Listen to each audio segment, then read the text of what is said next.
नमस्ते। आइए हम आपको सत्यनारायण की आध्यात्मिक कथा सुनाएं। आज से 5000 साल पहले इसी भारत भूमि पर श्री लक्ष्मी श्री नारायण का राज्य था। उस समय को सत्ययुग कहते थे। उनके घराने को सूर्यवंशी घराना कहते थे।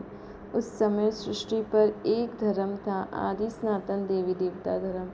एक का ही राज्य था, एक ही भाषा थी। पूरी दुनिया में बस इसी भारत खंड में ही दुनिया थी। दिल्ली में यमुना के कंढे के आसपास के एरिया में ही दुनिया थी। वहीं पर ही श्री लक्ष्मी श्री नारायण महारानी महाराजा का महल था। उनके राज्य में सोने और हीरे का ही सब कुछ बनता था। सब चीज़ें सोने और हीरे की ही मिलती थी। उनके राज्य में सुख शांति पवित्रता थी। कोई विकार नहीं था, भ्रष्टाचार झूठ पाप कुछ नहीं था। उनके राज्य में सब आत्म अभिमानी थे, इसलिए आत्मिक बल था। इसलिए वहाँ भक्ति भी नहीं थी। यज्ञ तप व्रत शास्त्र आदि पढ़ना कुछ नहीं था।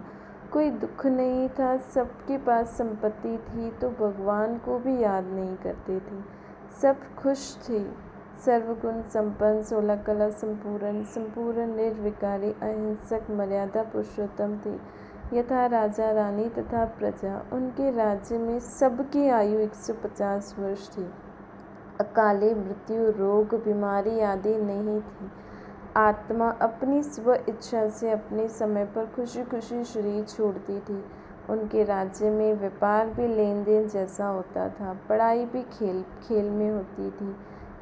1250 साल सूर्यवंशी घरानों ने राज्य किया। उनकी 8 गद्दियाँ चली।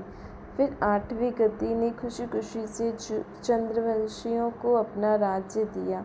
उस समय से सत्य त्रेता युग शुरू हुआ। उस युग में राम सीता का राज्य था। सूर्यवंशी घराने की आत्माएं भी उनके राज्य में सुख शांति में जीवन जीती थीं। फिर जब सूर्यवंशी घराने की आत्माएं द्वापर युग में आई तो श्री नारायण की आत्मा विकारों के वश हो गई। श्री नारायण की आत्मा और उनकी पूरी राजधानी बहुत दुखी और अशांत हो गई, क्योंकि विकारों के कारण आत्मा की शक्ति कम होती गई। तब फिर श्री नारायण की आत्मा ने शिव की आराधना शुरू की।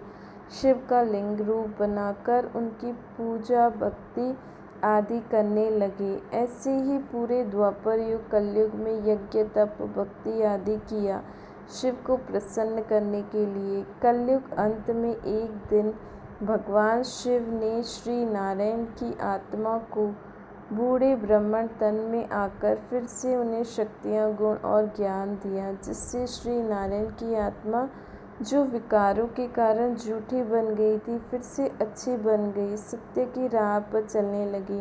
इससे उनके जीवन में और उनकी पूरी राजधानी के जीवन में खुशियाँ और सुख शांति पवित्रता फिर से आ गई। इससे उनकी पूरी दुनिया फिर से सत्युग बन गई। इसलिए सत्यनारायण की कथा करते हैं, क्योंकि नारायण की आत्मा विकारों के कारण झूठी बन गई और परमात्मा को याद करके फिर से सच्ची बन गई।